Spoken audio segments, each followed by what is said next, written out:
Don't say his real name. It was the grand opening of a restaurant. The music stopped mid-clink of champagne glasses. 3 men in black suits walked straight through the crowd as if they did not belong there. They didn't look at the menu. They didn't look at the guests. They looked at the old dishwasher standing behind the counter. A hand rested on his shoulder. "We found you." No one understood why the air suddenly felt heavy as lead. No one understood why a man who had spoken no more than a single word each day for 8 years could cause 3 strangers to appear as if completing a mission left unfinished. He was not a nobody. He was a name that was never meant to be spoken aloud. If you believe that true honor does not live in gunfire but in the silence of those who have walked through war, subscribe to Service Honor Stories so that together we may preserve the memory, the dignity, and the reverence owed to our heroes. Ava Martinez opened her own restaurant at 32 after 6 years of standing behind someone else's kitchen line. 6 years of lowering her head before managers, learning how to please difficult customers, learning how to stay quiet when her work was dismissed as just fine. She did not open the restaurant to get rich. She opened it to own a place where people would not be judged by their first impression. The wooden sign outside was modest. The interior was not flashy. But everything was clean, orderly, exactly the way she wanted it, simple, direct, unpretentious. Daniel started working there on the very first day. No one knew how he arrived. No job application, no resume. He simply stood at the back door and said, "You need a dishwasher." His voice was low, steady, not pleading. Ava looked into his eyes. 3 seconds. He did not look away, but he did not hold her gaze longer than that. She nodded. "Be here early tomorrow." He arrived before she did. Daniel did not ask about pay, did not ask about breaks, did not ask about the menu. He washed dishes like a man long accustomed to repeating a task for years. A plate set in the sink, water running, foam rising, hands moving evenly, not rushed, not slow. Everything returned to its place, not a sigh, not a complaint. He spoke little. In truth, almost not at all. In 8 years, Ava had never heard him talk about family, never heard him mention the past, never seen him sit at a table with anyone. Every morning when she unlocked the kitchen, he was already there. She would say, "Good morning, Daniel." He would reply, "Morning." One word, no more. No questions, no waiting for a response. Customers thought he was strange. They whispered when they saw a silver-haired man with a straight back and cold eyes that were never disrespectful. One asked, "Is he okay?" Ava answered, "He works well." They did not press further. The investors were different. They looked at Daniel as a liability. "He makes the place feel heavy," one said. "People come to relax, not to look at someone like that." Ava set down her ledger. "He's my employee." The man shrugged. "You can find another." Daniel heard it. He did not turn around. His hands remained in the water. But that night, he folded his apron more carefully than usual, placed it neatly on the table. Ava noticed. "Are you quitting?" He shook his head. "I'm still here." No explanation. No promise. Just a short decision. For 8 years, he had spoken to no one but Ava. Sometimes she asked, "Have you eaten?" He would answer, "Yes." She would set a plate in front of him anyway. He did not refuse, did not say thank you. But the next morning, he arrived 10 minutes earlier, as if returning the favor in his own way.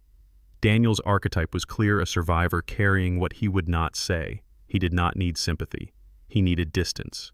Ava's was just as clear, someone who saw the person before the story. She never tried to dig into his past. She never asked, "Who were you?" She only asked, "Is the sink clogged today?" And he would answer, "No." Some days the restaurant was empty. Some days it was packed. Daniel never changed his pace, never changed his breathing. Once a customer dropped a glass. Shards scattered. Daniel stepped forward and picked them up with his bare hands. Ava said, "Let me get gloves," he replied. "It's fine." Blood appeared at his fingertip. He kept going. No frown. An investor watched and murmured, "He scares people." Ava looked straight at him. "He works." The answer was short enough to end the discussion, but not enough to ease their concern. Daniel never looked at anyone for more than 3 seconds. But once, when a young veteran walked in, his hand trembling slightly as he lifted a glass of water, Daniel looked longer. 3 seconds became 4. No one noticed. Only Ava did. She asked, "Do you know him?" Daniel shook his head. No. Yet that night he stayed later than usual, rinsed the sink one more time. Ava kept him not out of pity, but because he never abandoned his post. Never late, never absent, never asking for anything. He stood there like an invisible sentinel for the kind of place she wanted to build with decency. When an investor said, "He lowers the brand value," Ava replied, "If one silent man can shake your brand, then it was hollow to begin with." Daniel heard that. He did not smile. But the next morning, when Ava walked into the kitchen and said, "Good morning," he looked at her longer than 3 seconds. Then he said, "Morning." Still one word. But for the first time, his voice was not completely flat. And it was that silent, steady unyielding that made those who wanted control over Ava's future begin to demand something she could no longer avoid. 48 hours before the grand opening, the meeting was quick and cold. No congratulations, no handshakes. The representative of the investment group set a folder down on the table and said plainly, "He cannot be there on opening night. No preamble, no long explanation. Just one condition." Ava did not ask why. She asked, "What did he do wrong?" The man replied, "He makes customers uncomfortable. Your brand needs a positive image." Ava looked at each of them. "He's my employee." The answer was short, unyielding. Their archetype was clear. Money comes with control. They did not hate Daniel. They simply did not want risk. "This is business," one of them said. "You can't let emotion run it." Ava answered, "I don't operate out of fear." Her voice did not rise. It did not shake. But her eyes did not leave theirs. Silence held for a few breaths. Then the representative nodded. "If you keep him, we withdraw 40% of our investment, today." They stood. No one looked back. That number was enough to collapse a fragile plan. 40% meant 3 months' rent, staff salaries, ingredients. It was her first real chance to never work under someone else again. Ava sat still for a few seconds. She did not call them back. She did not negotiate. She simply said to herself, "He stays." The news spread faster than the smell of fresh bread. Her family knew before she made it home. Her mother said, "You've worked for years to get here. Don't sacrifice your future for a man with no background." Her brother added, "If he really mattered, wouldn't someone be looking for him?" Ava did not argue. She set her car keys on the table. "Because no one has looked long enough to see." Her mother sighed. "You don't owe him." Ava replied, "I don't owe him, but I don't abandon my own." Daniel heard everything. The kitchen door was not soundproof. He stood only a few steps away. His hands were still in the sink. No one noticed when he had stopped washing. His archetype in that moment was clear, a man ready to leave so he would not become someone else's burden. He did not step out to argue, did not say, "I'll go." He did what he always did when he felt unnecessary. He packed up. That night after the staff had gone home, Daniel stayed behind. He dried each plate, lined them up straight, checked the faucet, turned off the gas. The same tasks he did every day, but one beat slower. Ava walked in. "You don't have to stay late." Daniel did not look at her. "I do." One word, no explanation. Ava stepped closer. "They pulled the funding." Daniel nodded. "I know." She said, "You're not the reason." He answered, "I'm the easiest part to cut." There was no accusation in his voice, no self-pity, just the truth he believed. He untied his apron, folded it neatly, placed it on the table. No goodbye, no handshake, no request for what he was owed. His action spoke for him. Ava looked at the apron. "You think I want you gone?" Daniel paused for a second. "You don't need me." Ava answered immediately. "I need someone who doesn't abandon his post." He turned away. "I already have." The words came out low and short. Ava heard them clearly, but she did not press. She only said, "Not here. You haven't." Daniel did not reply. He moved toward the back door. Ava continued, "If you leave, I still lose 40%, so stay." For the first time in months, Daniel hesitated. He looked at her longer than 3 seconds. No tears, no promise, just a man standing between the habit of disappearing and the chance to remain. Ava's family called again the next morning. "You can still change your mind," her mother said. Ava answered, "No." Her brother asked, "For a dishwasher," Ava replied. "For a man who doesn't run from his work." She ended the call. No anger, no further explanation. Daniel arrived early as always. No apron, no question about whether he still had a job. He stood before the empty sink. Ava handed him the apron. "We open as planned." Daniel took it. "The money," Ava said, "I'll figure it out." He looked at her. "Because of me," Ava shook her head. "Because of principle."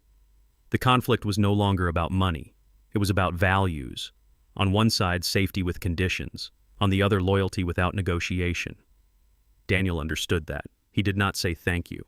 But he tightened the apron strings more firmly than usual, like a man accepting orders he did not need repeated. And just when it seemed everything had been decided by silence and sacrifice, the restaurant's front door opened in a way no one could have anticipated.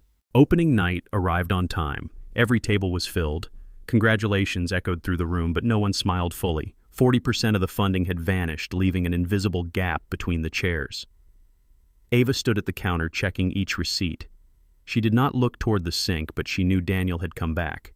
He had said he wouldn't cause trouble. He would just wash dishes one last time. Daniel stood in his usual place, hands in the water, shoulders straight, no shame, no demands. He did not need to be seen by the guests. He only needed to finish his part. When a young employee asked, "Are you sure you want to stay tonight?" he answered, "I just wash dishes. Nothing more." His archetype in that moment was clear, a man choosing to stay without asking to be acknowledged. He did not want anyone to know he had been the cause of conflict. He did not want Ava to pay a higher price. He worked as a way of saying he was still useful. The front door opened. No noise. No spectacle. 3 men walked in. Dark suits, neatly knotted ties, polished shoes. They did not look at the menu. They did not look at the prices. They looked past the crowd as if they already knew exactly why they were there. A server approached. "Do you have a reservation?" The tallest man replied. "We're not here to eat." His voice was even. No apology. They moved straight toward the kitchen. Ava stepped in front of the door. "Kitchen is for staff only." The middle-aged man looked at her. "We're looking for someone." Ava asked, "What's his name?" He answered, "He'll know." The air shifted at that. It was no longer curiosity. It was anticipation. Daniel heard the sound of shoes on the floor. He did not turn around. His hands remained in the water. The rhythm of washing did not change, but the muscles in his shoulders tightened. One of the men stepped closer to the sink. He stopped a pace behind Daniel, did not touch him, did not lower his voice. "We've been looking for you for 3 years. Daniel's hands clenched. The water in the sink trembled slightly. He did not turn his head, did not deny it, did not ask who they were. The archetype of the 3 men was just as clear, men carrying an unfinished mission. They had not come to create noise. They had come to close something left open. Ava stood behind Daniel. "You have the wrong person." The tallest man shook his head. "No." He looked at the back of Daniel's neck. "You didn't disappear as well as you thought." Daniel exhaled slowly. "I don't owe you." The man replied, "You owe yourself." Guests in the restaurant began to glance toward the kitchen. No one knew what was happening, but everyone sensed it was more serious than an argument. Daniel turned off the faucet, dried his hands on a towel, still did not turn around. "You should leave." His voice was low but clear. The second man said, "We're not here to take you back." The third added, "We're here because you never really left us." That sentence made Ava look at Daniel as if seeing a part of him she had never known. Daniel closed his eyes briefly, then opened them. "I'm not that man anymore." The tallest one answered immediately. "You never stopped being him." No shouting, no threats, just short, direct sentences striking exactly where Daniel had hidden for 8 years. Ava stepped forward. "If you want to talk, talk here." The man looked at her. "Who are you?" Ava answered. "I'm the one who gives him work." The man gave a slight nod. "Then you should listen." Daniel finally turned to face them. No fear, no defense, just exhaustion. "I told you. I'm not coming back." The tallest man held his gaze. "We're not asking you to come back. We're asking you to stop running." The silence grew heavy. Daniel no longer held the towel. His hands fell to his sides. Ava saw something she had never seen before in the eyes of the silent dishwasher was a battle that had never truly ended. And when one of the 3 men placed a worn, creased photograph on the stainless steel table, the truth Daniel had buried began to surface in a way no one in that room could have imagined. The tallest of the 3 men in suits slowly placed an old photograph on the stainless steel table beside the sink. No explanation, no introduction. He set it down the way one presents evidence that cannot be erased. The photo showed 5 men in combat uniforms. Desert dust blurred the sky behind them. The American flag patch was visible on their sleeves. One of the five stood at the center, eyes steady, shoulders squared. On his chest was the seal trident. Ava looked at the photograph, then at Daniel. Daniel did not lean down, did not reach out to touch it. He looked once. That was enough. Enough to confirm. Enough for memory to return. The man in the suit spoke clearly. Kandahar, 2014. His voice was not raised. It did not need emphasis. Your SEAL team. He pointed to 3 faces in the picture. 3 didn't make it home. No one in the restaurant spoke anymore. Chairs stopped shifting. Glasses stopped clinking. No one understood the details. But everyone understood this was no ordinary story. Lieutenant Commander Hayes. The second man said the name the way one reads something carved in stone. Team leader. Ava looked at Daniel. She had never heard that name, never heard any rank attached to him. Daniel did not deny it, did not shake his head, did not say, "You've got the wrong man." His silence was confirmation. The third man stepped half a pace forward. He led the extraction under crossfire. He said it in English, his voice heavy and firm. He commanded the withdrawal under enemy fire. The statement carried no praise. It carried the weight of a military fact. Daniel finally spoke. His voice was low, steady. "I left one behind." He said it in English. No translation, no explanation. Just one sentence, like a self-imposed verdict. Silence. Daniel's archetype was now unmistakable, a survivor carrying his own sentence. No one was accusing him. He was accusing himself. Ava stepped closer. "What are you saying?" she asked, her eyes fixed on him. Daniel did not look at her. "I left one behind." One of the suited men shook his head immediately. "You didn't leave anyone," Daniel cut in. "I was the commanding officer." That was enough to place every ounce of responsibility on his shoulders. The tallest man looked directly at Daniel. "You were hit in the right shoulder." Daniel did not answer. "You went back twice." No one interrupted. "You pulled 2 men out." The man continued. "The third time you lost consciousness." Daniel clenched his jaw. He didn't make it. He did not say the name. He did not dare.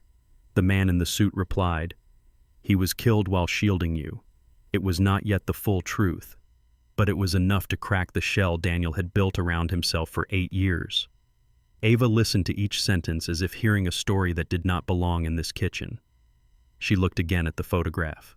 The man standing in the center, younger. No trace of exhaustion in his eyes. She asked, "Is that why you disappeared?" Daniel answered simply, "I lived." No more words were needed. The second man in the suit spoke slowly. "You were nominated for a medal." Daniel interrupted. "I declined." The man nodded.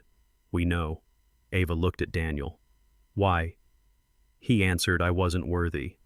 There was no anger in his voice, only a belief that had hardened over time.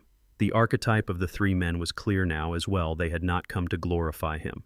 They had come to restore the truth. They did not call Daniel a hero. They called him a commanding officer.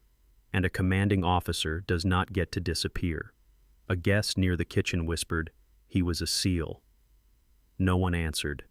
Daniel no longer hid, but neither did he step forward to claim any title. He only said, "Don't call me that." The tallest man replied, "We're not calling you by rank. We're calling you to responsibility." Ava slowly placed her hand on the edge of the stainless steel table. "You never told me," Daniel answered. "You never asked." There was no blame in the words. There was looking for you to hand over a medal. He looking for you to hand over a medal. He paused. "We came to tell you the story you've been living with was never complete." For the first time, Daniel lifted his head fully, no longer avoiding, no longer condemning himself through silence. Complete, how he asked. And it was that question that opened the deeper layer of truth Daniel had never heard in the 8 years he had spent punishing himself. The tallest man slowly removed his tie. Not to relax, but like someone setting aside a layer of ceremony. He looked directly at Daniel. "You didn't leave him. You went back." The sentence was not loud, but it was sharp enough to cut through 8 years of silence. Daniel did not respond. His jaw tightened. His shoulders stiffened. The man continued, each sentence short and clear like a post-mission report. "You went back twice under fire." No one interrupted. "You were hit in the right shoulder." Daniel closed his eyes briefly.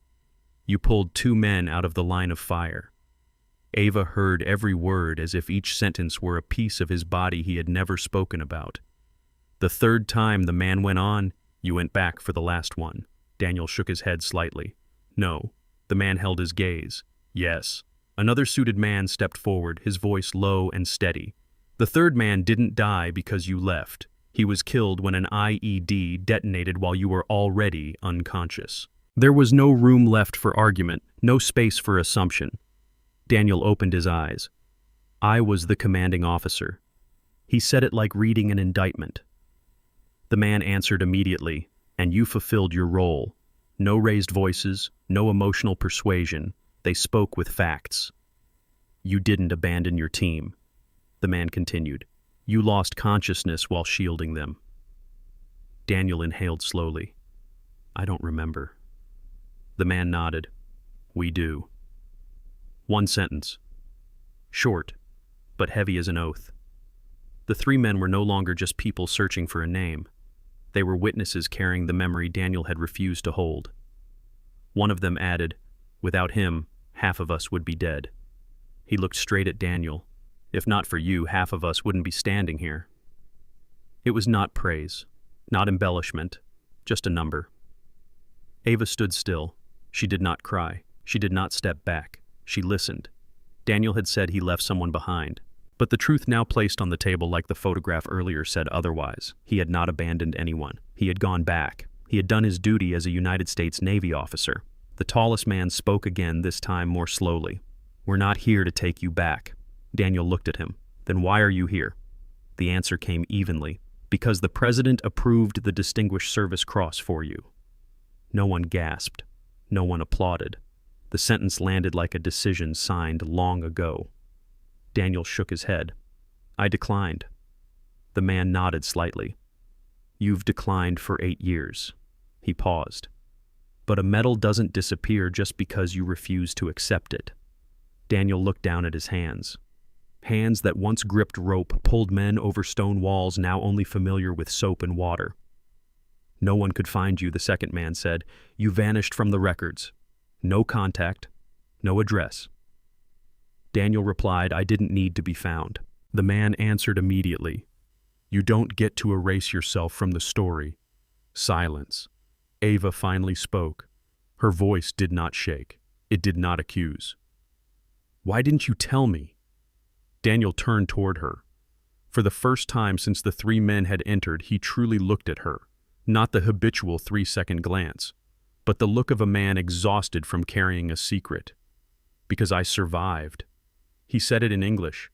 No translation, no added words. It needed none. Ava understood. He had lived when others had not, and in his mind that was not a reward. It was guilt. Daniel was no longer just the silent dishwasher.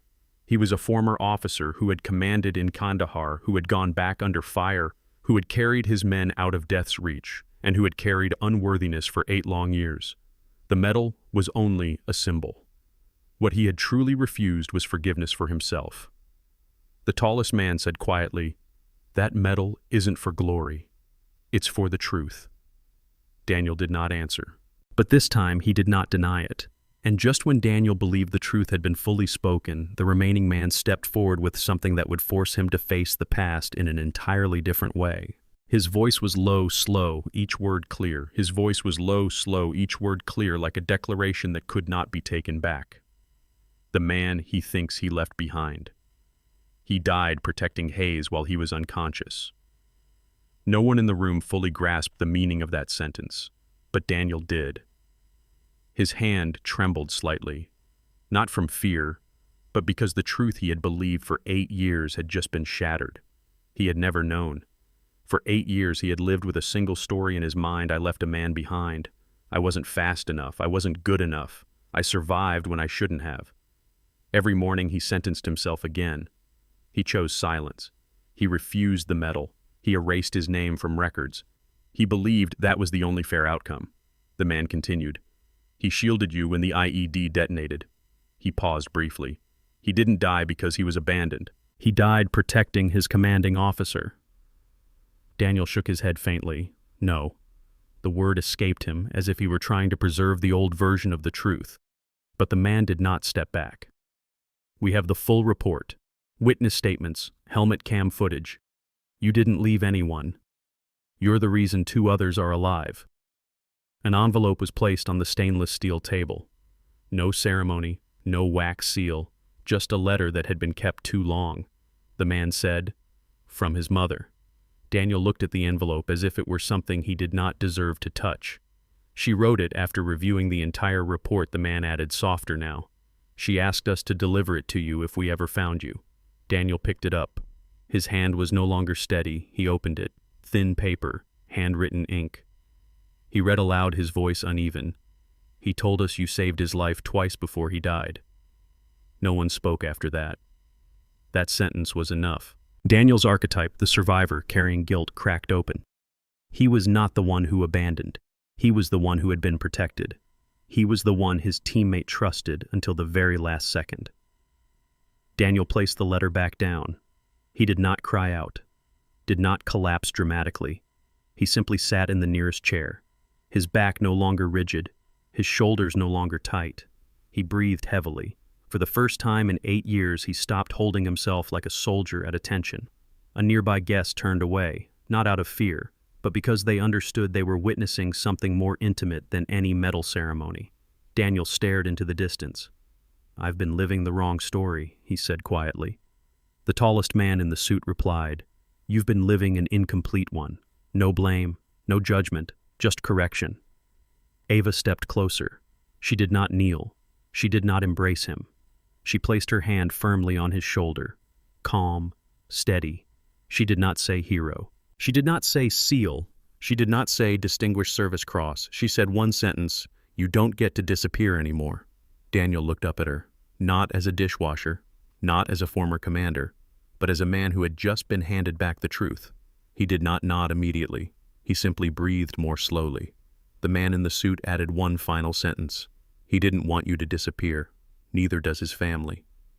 Daniel gripped the letter, not as evidence, but as a lifeline pulling him back toward the part of his life he had tried to bury. For 8 years he had run from honor because he believed he did not deserve it. Now he faced honor not as a reward but as a responsibility to live rightly. No applause followed, no cheering, but in that room a man had been freed from a self-imposed sentence that had lasted 8 years, and that was greater than any uniform. And when Daniel slowly stood, not out of habit, not to assume a posture of command, but by choice, a new chapter began, not to return to the past, but to live worthy of the truth that had finally been restored. Daniel did not return to the Navy. He did not go back to base. He did not put the uniform on again. He did not stand in a grand ceremony with rows of honored seats and long rounds of applause. When the military office contacted him to arrange a public presentation of the Distinguished Service Cross, he answered simply, "No need." They asked again. "Are you sure?" he replied. "I'll accept it, but not on display." And so the presentation took place in a small room at a regional office. No media, no lengthy speeches. A field-grade officer read the citation. A handshake followed. A wooden box was placed in his hands. Daniel did not stand at attention for long. He said, "Thank you." That was all. He did not hang the medal at home. He did not place it on the counter. He brought the wooden box to Ava's restaurant and handed it to her. "Keep it for me."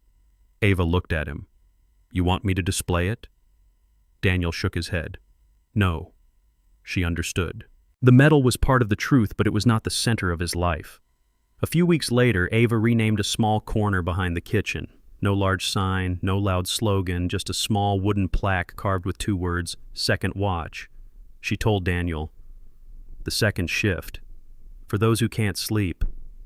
Daniel studied the sign. "Will they come?" Ava answered. "If you sit there."